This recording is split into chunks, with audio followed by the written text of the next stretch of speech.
On the morning of December 22, 1944, at 6:47 a.m., in a stone-walled room on the second floor of a school building in Verdun, France, a man in a tanker's jacket leaned over a folded map and chewed the inside of his cheek. The room smelled of wet wool and burning kerosene, and the faint vinegar tang of old mimeograph ink. Outside, the temperature was 8 degrees Fahrenheit and falling.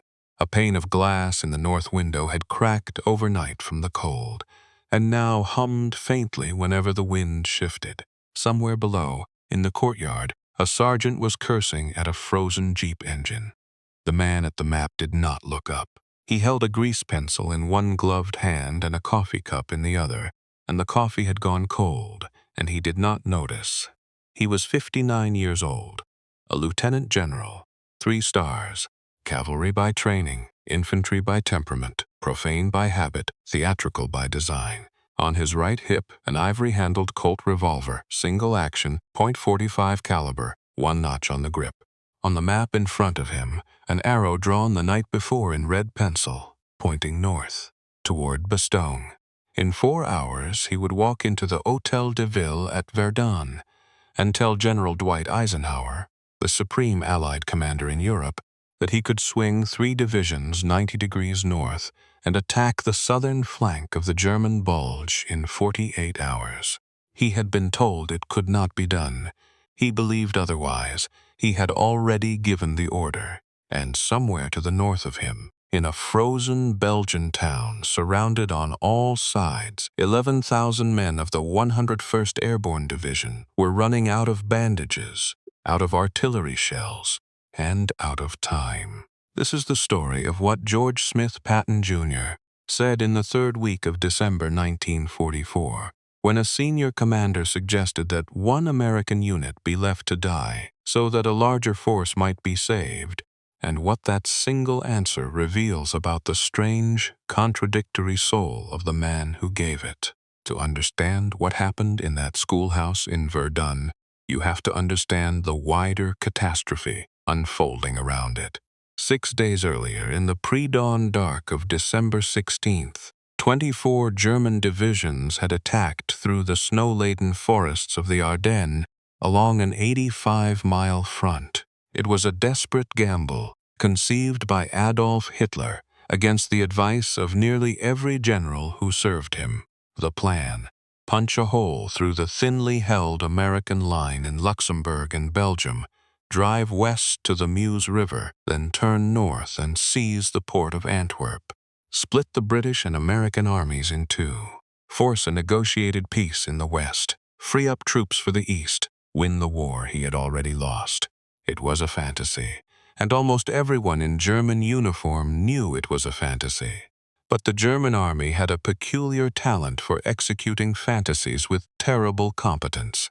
By the morning of December 17th, 3 German armies were in motion. The 6th Panzer Army, under SS Oberstgruppenführer Sepp Dietrich, drove north of the salient. The 5th Panzer Army, under General Hasso von Manteuffel, drove through the center. The 7th Army, under General Erich Brandenberger, screened the southern shoulder. 1,500 German tanks and assault guns lurched westward through the trees. 2,000 pieces of artillery walked their barrages forward in a fog so thick that Allied aircraft could not fly. The Americans facing them, on a front that should have been held by twice the number of divisions, were a mixture of the green and the exhausted. The 99th Infantry Division had never been in combat. The 106th Division had been in the line for 5 days. The 28th Division had been bled white in the Hürtgen Forest and was resting. The 4th Division was depleted.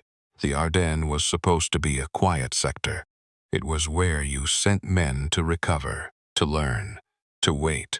By the 2nd day, an entire American regiment had surrendered.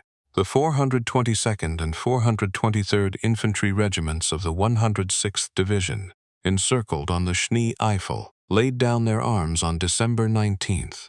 Roughly 7,000 American soldiers walked into German captivity in a single afternoon. It was the largest mass surrender of American troops in the European theater of the war. It would remain so.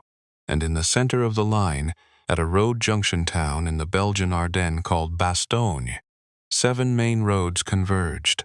Anyone who knew anything about wheeled and tracked warfare understood the implication. Whoever held Bastogne held the road network. Whoever lost Bastogne lost the campaign.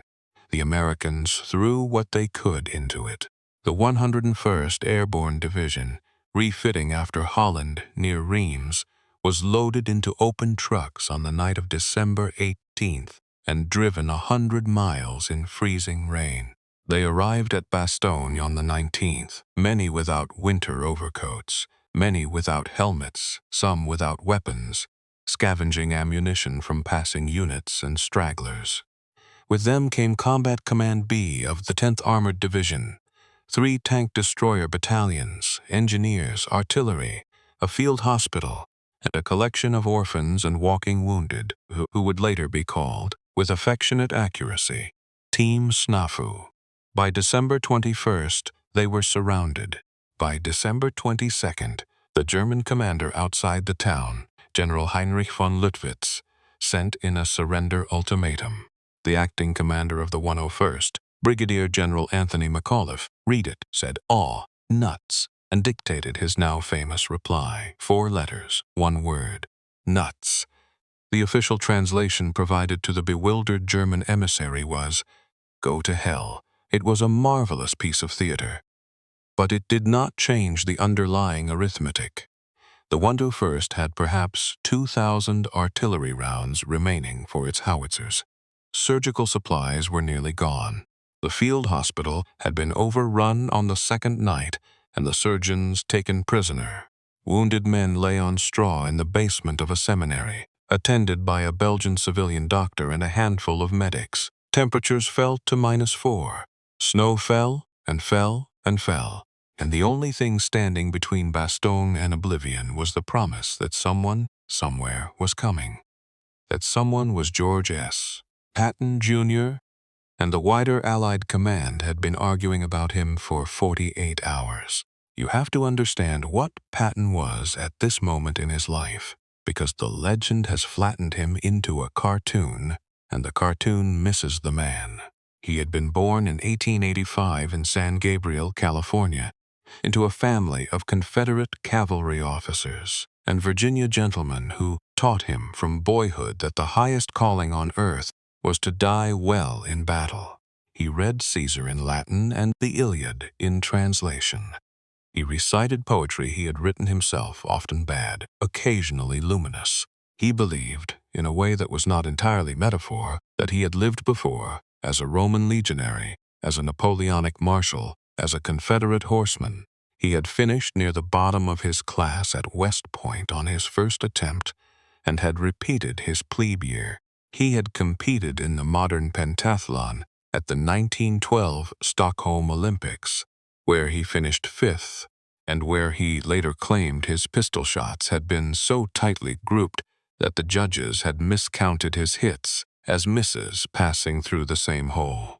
He had ridden with Pershing into Mexico in 1916 after Pancho Villa, and had returned with 3 dead bandits strapped across the hood of his Dodge touring car, the first mechanized cavalry action in American history. He stuttered as a child. He read with difficulty all his life, almost certainly dyslexic, and compensated by listening, watching, memorizing. He owned a leather-bound journal in which he copied the names of every commander, ancient or modern, who had crossed the Rhine or fought in the snow.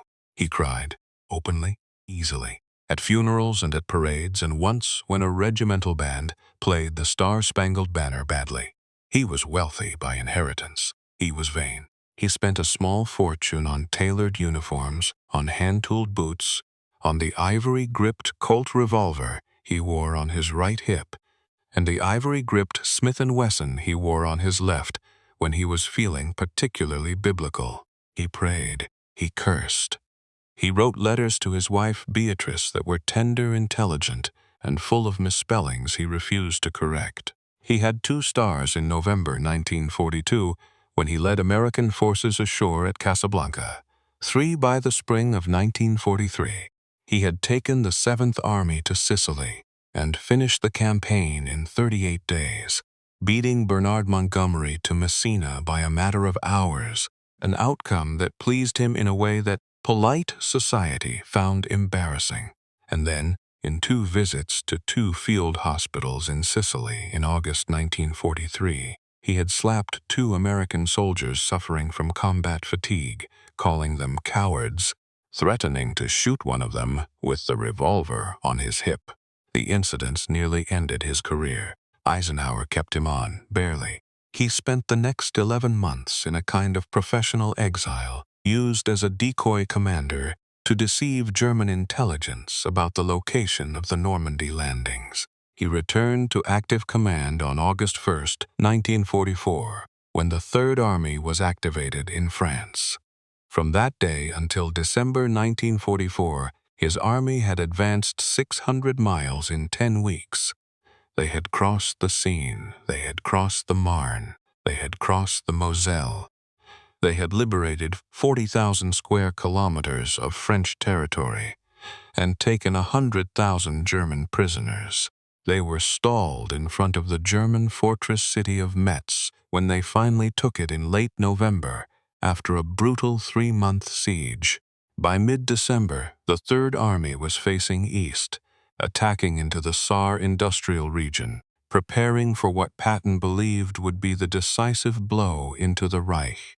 And here, you must hold the buried lead about Patton, because it explains everything that follows. He was, beneath the pearl handles and the cavalry boots and the loud, deliberate vulgarity, an exceptionally careful student of logistics. He read terrain like a priest reads scripture. He kept his own private weather diary. He memorized rail networks. He knew, to the gallon, how much fuel his army was burning every 24 hours. The public Patton was a pistol-waving cavalier. The private Patton was a quartermaster with a poet's heart. On December 12th, 4 days before the German attack, his intelligence officer, Colonel Oss Koch, briefed him on unusual German activity opposite the Ardennes. Radio silence, troop concentrations behind the Eifel, the disappearance of 6th Panzer Army from the order of battle. Koch, a quiet man with a thin mustache and a Wisconsin accent, was 47 years old and one of the most underrated intelligence officers of the war. He told Patton he believed the Germans were preparing a major spoiling attack. Patton listened. He told Koch to draft a contingency plan. By December 13th, the Third Army staff had on paper 3 possible plans to disengage from the Saar offensive, pivot the army north, and attack into a German salient that did not yet exist. When the attack came on December 16th, Patton's army was the only major Allied formation with such a plan already drafted. This is the detail history sometimes forgets. The famous pivot at Verdun, which has been called everything from a miracle to an act of operational genius, was not improvisation. It was preparation rendered invisible by speed. Eisenhower called the senior commanders to Verdun on December 19th. The meeting began at 11 in the morning in a cold, smoke-stained room with a long table and a wall map of the Western Front. Eisenhower sat at the head. To his right, Field Marshal Sir Harold Alexander's deputy. To his left, General Omar Bradley, the 12th Army Group commander, with his glasses fogging in the cold. General Jacob Devers of the 6th Army Group, Air Marshal Tedder. Patton arrived in a heavy coat with the collar turned up, a cigar already in his teeth, his face pink from the wind. He sat down without ceremony. Eisenhower spoke first. The situation was bad. The Germans had penetrated 40 miles. Bastogne was now nearly cut off. The First Army to the north, under General Courtney Hodges, was reeling. Something dramatic had to be done. Eisenhower then said, in the kind of quiet, deliberate voice he used when he wanted no misunderstanding, that the present situation was to be regarded as one of opportunity, not disaster. He turned to Patton. He asked when the Third Army could attack north toward Bastogne. Patton replied without a pause. On December 22nd, with 3 divisions. There is a moment in every account of that meeting where the room goes quiet. British officers later remembered laughter, disbelief masquerading as amusement. Bradley remembered Patton looking pleased with himself. A staff officer remembered Eisenhower asking Patton not to be facetious. Patton was not being facetious.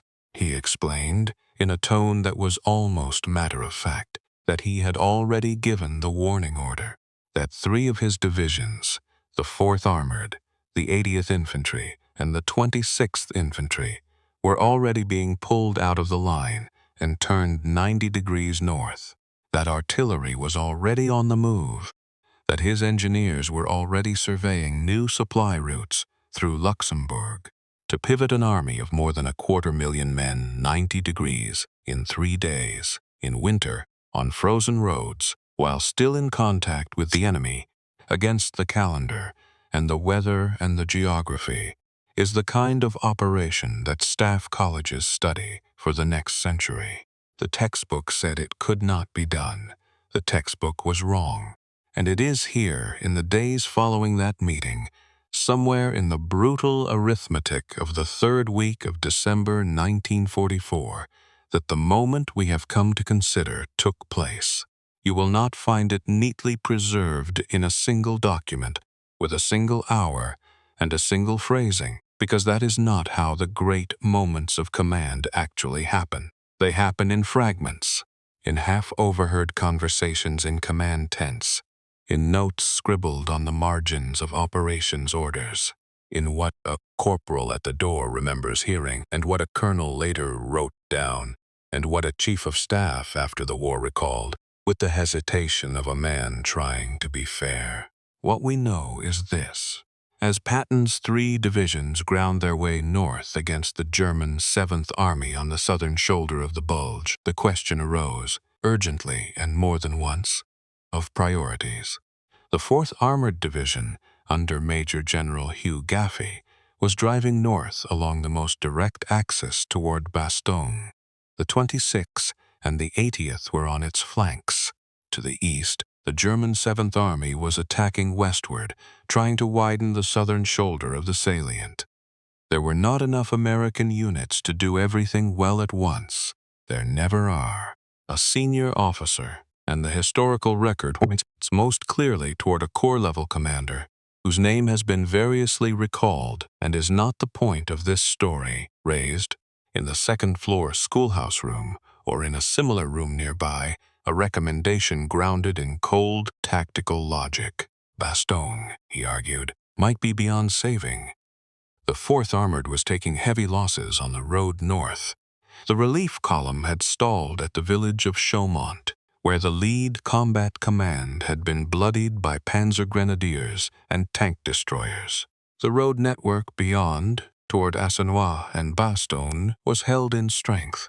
Meanwhile, on the eastern flank, the 80th Division was struggling. The 26th was thin, and the Germans were threatening to envelop the entire 3rd Army thrust from the right. The recommendation, as it was reported up the chain, was to ease off the pressure on the Bastogne axis, to consolidate, to accept that the 101st Airborne and the men with it were, in the language of staff officers everywhere, going to have to do what they could to save the larger force by accepting the loss of the smaller. Patton, who had not slept more than 4 hours in 72, who was running on coffee and dexedrine and prayer, listened to the recommendation. Then he gave his answer. He said, in substance, for several versions of the line have come down to us, and the meaning of all of them is the same, that the 3rd Army did not leave its own to die, that no American division would be abandoned while he had a tank that ran, or a man who could pull a trigger, that if it cost him the campaign, it cost him the campaign, that the 101st would be relieved, and the relief would not be delayed by 1 hour for any consideration of caution, and that any officer who could not move faster would be replaced by an officer who could. He is reported in one version to have said, with the quiet matter-of-factness that was, when he chose to use it, more frightening than any of his theatrical rages, "We are not going to let those people die in that town." That sentence, in whatever exact form it was uttered, is the sentence around which this story turns.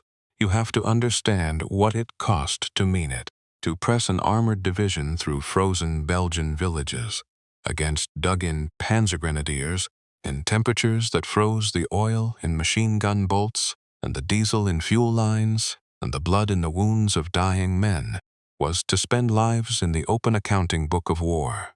The 4th Armored Division would lose, between December 22nd and December 26th, hundreds of soldiers killed and wounded. Tanks would burn. Half-tracks would be abandoned in ditches.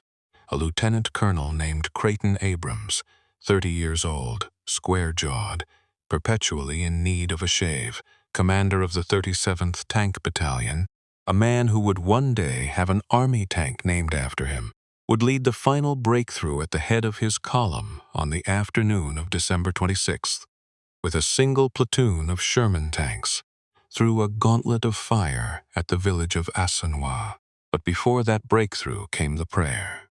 This is the part of the story that even men who served under Patton found in later years hard to believe. On December 14th, 2 days before the German offensive even began, Patton had asked the 3rd Army chaplain, Colonel James Hugh O'Neill, a Catholic priest from Chicago, 52 years old, soft-spoken, scholarly, to compose a prayer for good weather. The autumn rains had been catastrophic. Roads were impassable. Air support was grounded. O'Neill, startled, asked whether a prayer for fair weather was perhaps theologically irregular, when one intended to use the weather to kill people. Patton, the story goes, looked at him and said something close to, "Chaplain, are you in favor of victory or are you not?" O'Neill went back to his quarters and composed the prayer. It was printed on small cards, 250,000 of them, distributed to every soldier in the 3rd Army. It read in part, "Almighty and most merciful Father, we humbly beseech Thee, of Thy great goodness to restrain these immoderate rains with which we have had to contend. Grant us fair weather for battle." On the back was a Christmas greeting from Patton himself. The cards were distributed on December 22nd, the same day the relief drive began. On the morning of December 23rd, the weather broke, the fog lifted, the clouds parted. For the next 5 days, the skies over the Ardennes were clear and brutally cold, and the United States Army Air Forces flew thousands of sorties against German columns trapped on narrow roads in deep snow. C-47 transport aircraft dropped supplies into the Bastogne perimeter, bandages, plasma, ammunition, batteries. A Christmas turkey for the headquarters mess. P-47 fighter bombers strafed German armor along the roads from Houffalize. The Germans, who had counted on bad weather as their air defense, watched their offensive disintegrate from above. Patton, when told the news, is reported to have said, "God damn, that O'Neill sure did some potent praying. He decorated the chaplain with the Bronze Star." The relief column ground on. On December 24th, Christmas Eve, the 4th Armored Division was still 6 miles from Bastogne, stalled at Chaumont, bleeding men. Inside Bastogne, the German 15th Panzer Grenadier Division attacked the western perimeter at 3 in the morning of Christmas Day. Scout cars and tanks coming out of the dark with white-painted hulls and white-clad infantry, almost reaching the headquarters of the 101st before being beaten back by paratroopers fighting from cellars and from the rubble of brick houses. Inside the basement of the seminary on the Rue de Neufchâteau, where the wounded lay on straw, a Belgian nurse named Renée Lemaire, 30 years old, dark-haired, soft-voiced, engaged to be married to a man she had not seen in 3 years, was killed when a German bomb struck the building. She had been carrying morphine to a wounded soldier. She was found in the wreckage with the syringe still in her hand. They buried her in a parachute, white silk, the only shroud they had. You will not have heard her name in most tellings of this story. Hold it. On the afternoon of December 26th at 4:50 p.m., a Sherman tank named Cobra King, commanded by First Lieutenant Charles Bogus of Company C, 37th Tank Battalion, broke through the southern perimeter of Bastogne at the village of Assenois. Bogus was 23 years old, from Greenville, Illinois, a former bank clerk. He stood up in the open hatch of his tank and saw, in a foxhole at the edge of a tree line, men in American helmets watching him approach. He waved. One of the men in the foxhole, a paratrooper named Lieutenant Dwayne Webster of the 326th Airborne Engineer Battalion, stood up slowly, walked toward the tank, and saluted. The siege of Bastogne was over. There were, that afternoon, somewhere between 11,000 and 12,000 American soldiers still alive inside the perimeter. They had been encircled for 7 days. They had buried more than 500 of their own. They had endured artillery, air attack, and 4 German ground assaults. They had not yielded a single mile of the perimeter that mattered. Within the next 48 hours, the corridor punched open by the 4th Armored was widened, and the wounded began moving south by ambulance, and the dead were left, for now, where they had fallen, in the snow. In the larger arithmetic of the campaign, the relief of Bastogne mattered for reasons that exceeded the rescue of one division.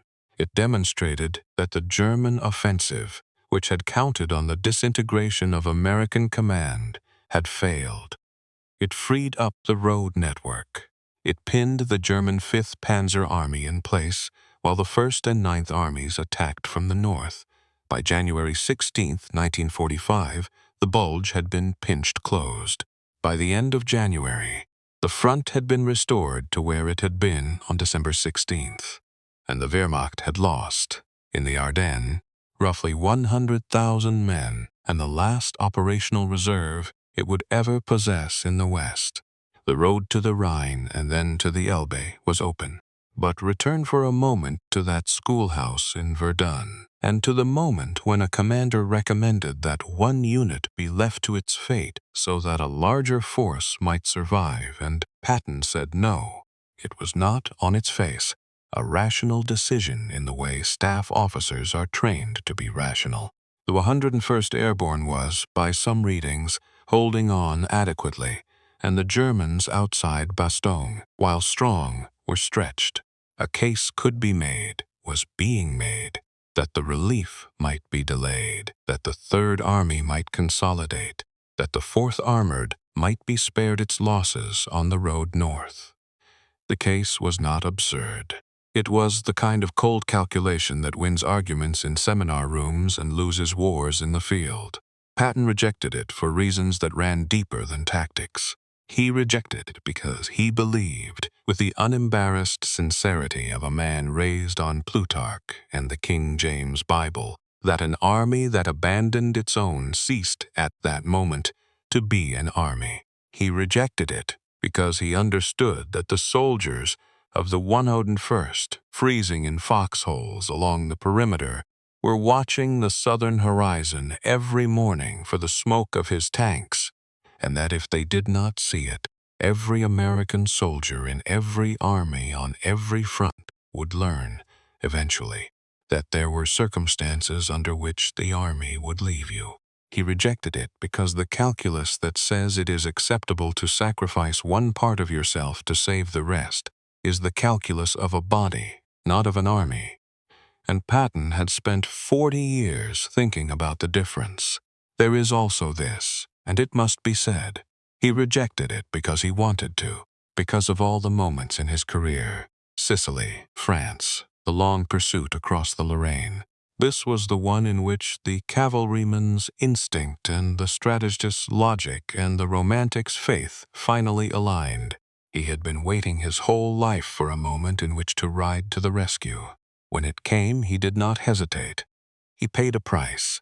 The Third Army's casualties in December and January would exceed those of any other comparable American formation in the European theater for those months.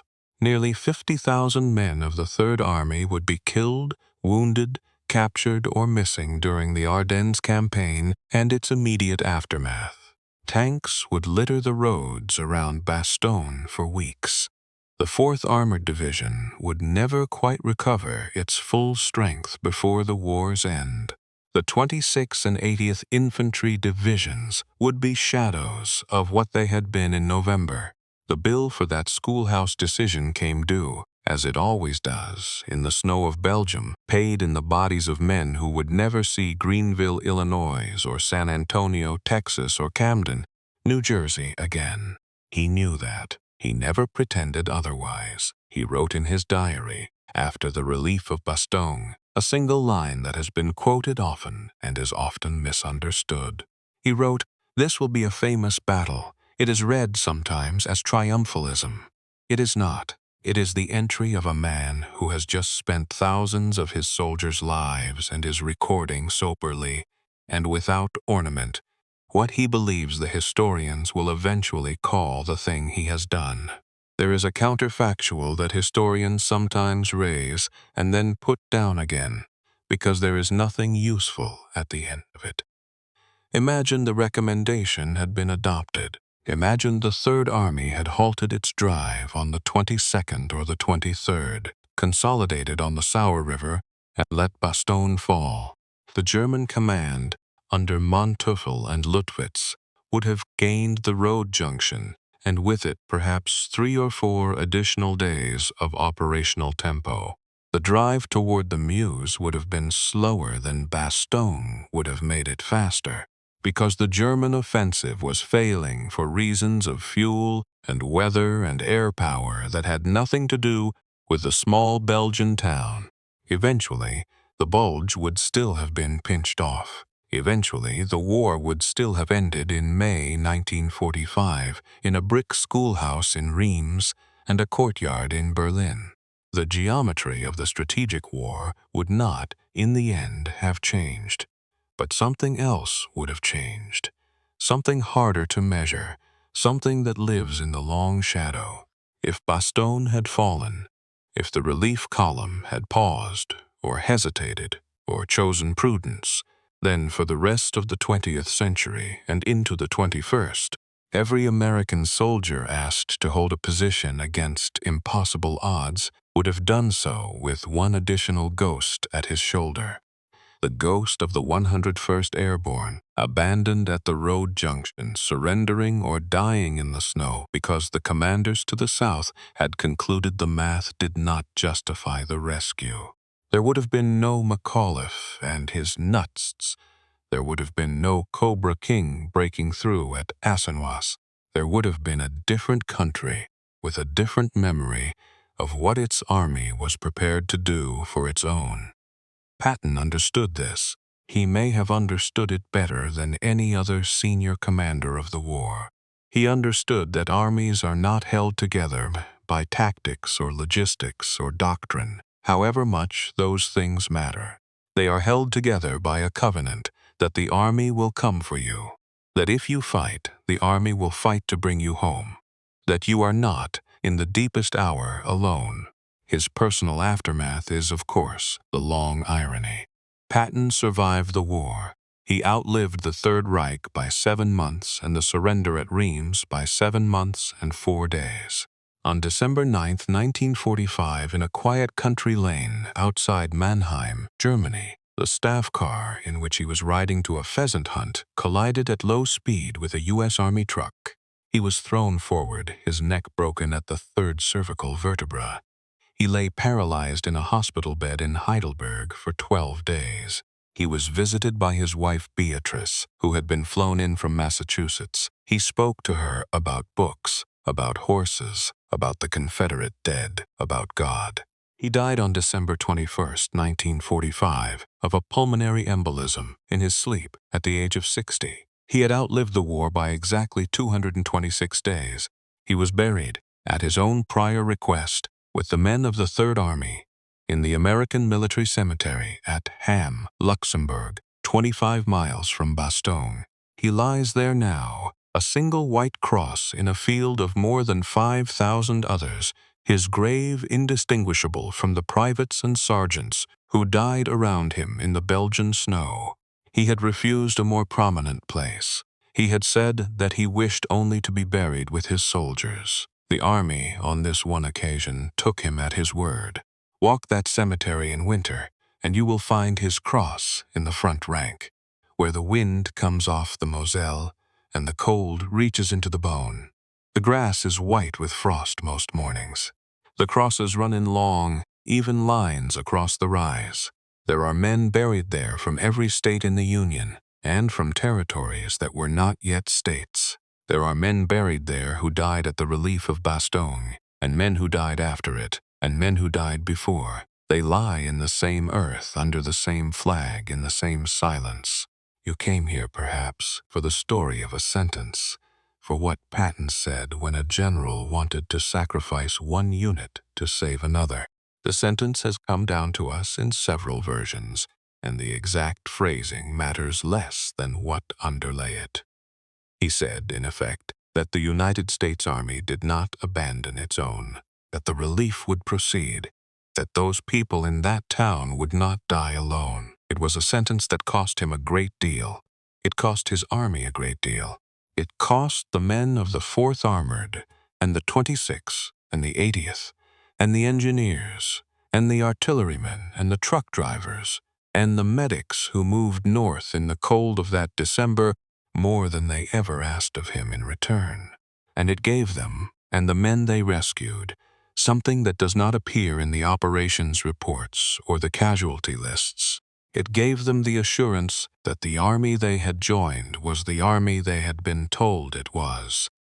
Remember the name René Lemaire, who carried morphine in the basement of the seminary, who was killed on Christmas Eve and was buried in white silk. Remember Charles Bogus, the bank clerk from Greenville, who waved from the open hatch of Cobra King on the afternoon of December 26th. Remember Creighton Abrams, the lieutenant colonel with the unshaven jaw, who pushed his single platoon through the fire at Assiniboine. Remember Oscar Koch, the Wisconsin intelligence officer with the thin mustache, who saw the storm coming 4 days before it broke. Remember James Hugh O'Neill, who wrote the prayer no one had asked him to write, on a typewriter, in a cold rectory, 250,000 copies, in time. And remember, too, the man at the map in the schoolhouse in Verdun, with his cold coffee and his cracked window, who in the morning of December 22nd, 1944, when the Rational Council was to let a smaller force perish for the survival of a larger, said no. There is a particular kind of decision that a commander makes once in a career, if he is fortunate enough to be given the chance. It is not the brilliant flank attack, or the cunning deception, or the perfectly timed reserve. Those are matters of craft. The decision Patton made in that 3rd week of December 1944 was something else. It was a decision of identity, a decision about what kind of army he commanded, and therefore what kind of country had sent it, and therefore what kind of promise had been made to every soldier who wore its uniform. The historians will continue to argue about the exact words. They will compare the diaries, weigh the memoirs, parse the after-action reports. They will note the casualties, the alternative strategies, the counterfactual outcomes. They will do their necessary work, but the meaning of the decision does not lie in its phrasing. It lies in the road from Arlon to Bastogne on a frozen Christmas afternoon, where a young lieutenant in an open hatch saw, in the tree line at the edge of a field, the helmets of men he had been sent to find. He waved. They saluted the army had come. Outside Ham, Luxembourg, the wind moves across the rows of crosses, and the snow gathers at the base of each one, and somewhere among them lies a man who, in the worst week of the worst winter of the war, was asked to choose between prudence and his soldiers, and chose his soldiers. He never spoke of it as a hard choice. For him, in the end, it was not.